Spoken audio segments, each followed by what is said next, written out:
College apps. College apps. When you think about college apps, it's not you against your peers. It's you against ghostwriters. What are ghostwriters? Right? So let me tell you something about the college admission process that many people do not tell you. As someone who did not have a counselor, I had really no guidance on how to navigate this college admissions process. So I was really doing everything on my own, and I was researching everything that I could on my own. But other people here, if they have the money that allows, they will invest in a college admissions coach or counselor. And what these people do is that you would write your draft of your personal statement to them, and they're going to rewrite the whole thing for you in a way that they know works.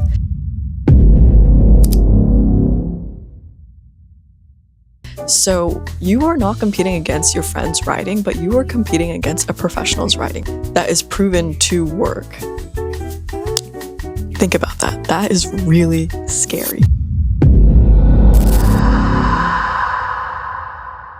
Because it's not really fair, since those people know kind of the strategy of what has worked in the past. I'm not saying it's going to work 100%, but realistically, there's a higher chance that that person may get admitted because they know how to write. Versus you, this is your very first time doing any of this, right? You have no idea what you're doing.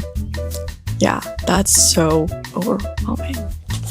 And so today I'm going to go through how to mentally navigate this college admissions process as a rising senior. I got into a T10/T20 school, and I have no legacy, and I had no counselor, and I had no idea what I was doing.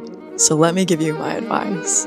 Mentally, the hardest thing about this entire process is the fact that you never know once you're done.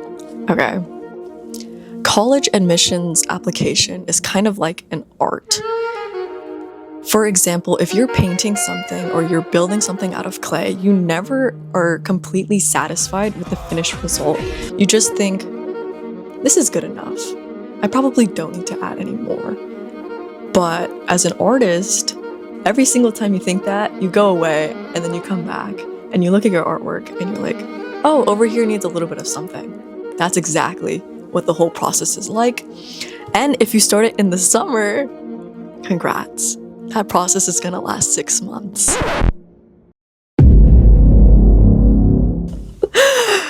I'm so glad I'm over with it.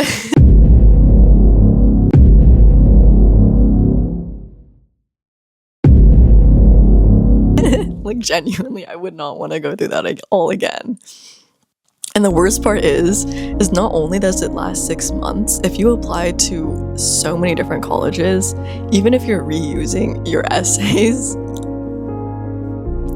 you're writing at least 50 essays, bro. Like, oh my gosh, it's really tough. Because with so many different artwork, none of them have a definitive line of completion, right? So you're just going to be torturing yourself for 6 months on end, and there's never going to be a finish line. Think about that. How does that feel? Horrible, right? Yeah.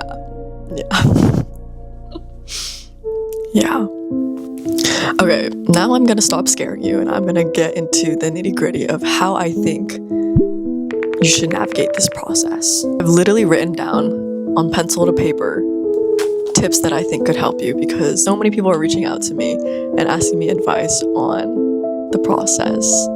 Because, I mean, honestly, nobody knows how to do it right. Especially as a, 17-year-old, you have no idea what you want to do, really. And writing about something that you're not even certain of is really hard. The first thing is that you need to enjoy the process of writing. These days, our generation is so caught up in using social media and getting their attention span to be very, very short. So if you're constantly fed all this media, you never get the time to actually be bored. And being bored is like one of the biggest superpowers ever. I know many people don't think about that, but when you're bored, you actually begin thinking for yourself. Rather, if you are constantly fed media and content, your brain is never actually building opinions and thinking for itself, but instead it's taking other people's opinions and then it's adapting them, and then you think like all of these opinions are yours, but really it's the media that you're getting fed. What's really difficult about this process is that you are writing about yourself. You're not writing about anything else. So only you really know how to convey yourself. And if you've never actually self-reflected or became self-aware of yourself, that's going to be very difficult. And so you need to make sure you enjoy boredom and think about who are you. And it's very hard at this age to realize who you are because you really don't know. You're just a kid, right?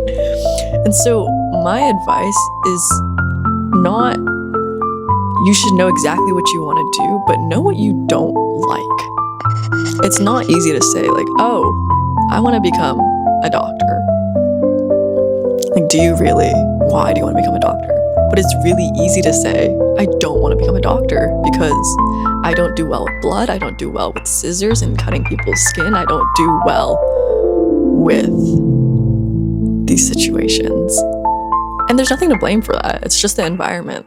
Just because your parents want you to become doctors does not mean that you want to become doctors. So you need to make sure whatever you choose for yourself is something that reflects who you are and what you actually like. So you need to enjoy the process of writing after you've figured out what you do and you don't like, if that makes any sense. And you need to be comfortable with knowing that this is a very introspective time and you need to be bored to actually figure out who you are. Because with so much media in your head, nothing is going to come. You're just going to be a blank canvas and you're not going to know anything about yourself, which is very, very scary. That's why I'm actually so grateful for COVID, because I feel like during COVID, when you couldn't really talk to anyone, you're just so alone. You just start thinking about yourself. That's my personal experience with COVID. But I know that some people haven't actually taken the time out of their 17 years of life to really sit down and think about who they are, right? So take this as the opportunity to do that. And I think that's one of the most important parts. Instead of just going in to writing your applications as soon as you can, start by thinking about yourself so you actually have some work that you can work with. Because if you're just BSing like everything from the very beginning, you're not going to have a good foundation. Okay, next is AI. Okay, I know AI is so huge now. It can really write your entire paper for you. But here's the thing. Every single time you've seen your friends use AI or you've seen someone turn in an assignment that uses AI, you can tell. Like, it's really not that hard to tell. AI only has like one specific style of writing. Obviously, there's different models which you can change up and tweak a little bit the different styles of writing. But in the end, AI cannot fully replicate how a human can sound. And if everyone is using AI, it's going to be very, very surface level because the speech patterns and the way that they write are all the same. And so I think the easiest way to stand out, honestly, is to not use AI and actually write from your brain. And the way you can write from your brain is to be bored, okay? This goes into our base problem or our base solution. You need to know yourself and be bored so that you can use that time and energy to write. I would say AI is very good at doing is ideation. Use it to give you ideas of how to tell your story. So for example, if you want to write about some aspect of your life, some hardship that you went through, use AI to give you a metaphor or something that will represent your situation well and relates to your future career. Give it a space to give you multiple options for you to choose from. Don't tell it to write your entire essay. Tell it to give you a strong metaphor of how to convey your writing. And then you go write it. Don't make it write it for you. I think that's the most efficient way to use AI. Okay, the next step is to use inspiration, right? However, if you're going to commit to using inspiration, okay, you need to make sure you're looking at many different inspirations. If you're just going to look at one or two pieces of inspiration, don't do it, okay? If you want inspiration, you need to commit to reading at least 10 essays, because if you're only reading 2, the style of writing and the way that you are going to convey your message is going to be exactly like those 2, because those are the only things that you have put yourself in front of. Like, you're never going to know how to write for yourself if you don't have tad bits of feelings of how other people have written for themselves. If you have only read 2 different essays, you're just going to be copy pasting that type of style, right? You need to read so many people's essays and then come up with your own style. You need to realize the pattern, okay? You don't want to copy someone else's patterns. And I find that the best essays are actually on TikTok, because people will literally screenshot their essays and they'll upload it. So you won't have to be going through all of these like college websites where people are trying to sell you something. For example, coaching. Now, I'm not a coaching hater, but it's just, I don't know if it's exactly worth it, because there are counselors that are charging like $10K for this process, and it's completely doable without a counselor. So many people do it. It's just a little bit more work, because if you really think about it, like my first point, you are going to compete with people that are counselors, essentially. That's it. You can't really do anything about that. So if you want to strengthen yourself, you can use a counselor to compete against the other counselors. But if you really think about it, if you spend enough time alone thinking about your thoughts and being bored, and you're able to convey yourself in a way that nobody else is able to, you're going to stand out against all of these counselors. And no matter how they write or what they write about, I think an admissions officer can tell if someone doesn't really know what they're doing, but that's kind of the beauty of it, because then they can tell that they're not using all of these superficial proofreaders or people that will change up their words, and you're actually writing from your heart, and that's really what they want to see. Brings me to my last point. When you are done, or you feel like you are satisfied with your writing, you're never actually done. Keep that in mind. Or once you finish a first draft, okay? Do not have so many people proofreading your essays, okay?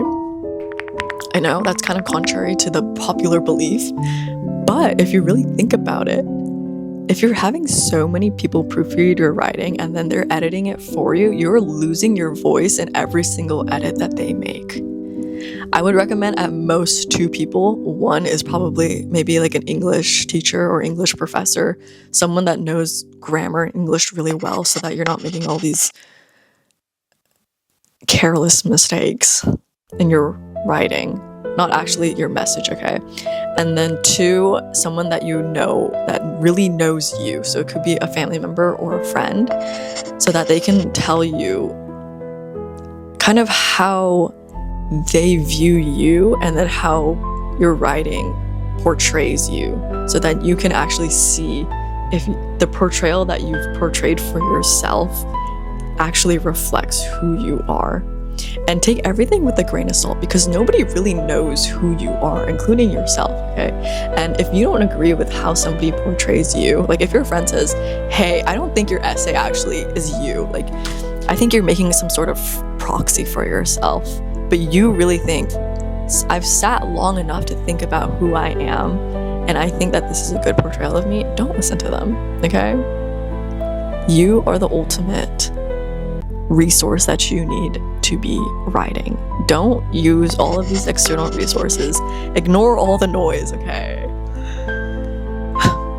You got this. It's going to be a grueling 6 months, but afterwards, you have another 6 months to open your decisions and commit.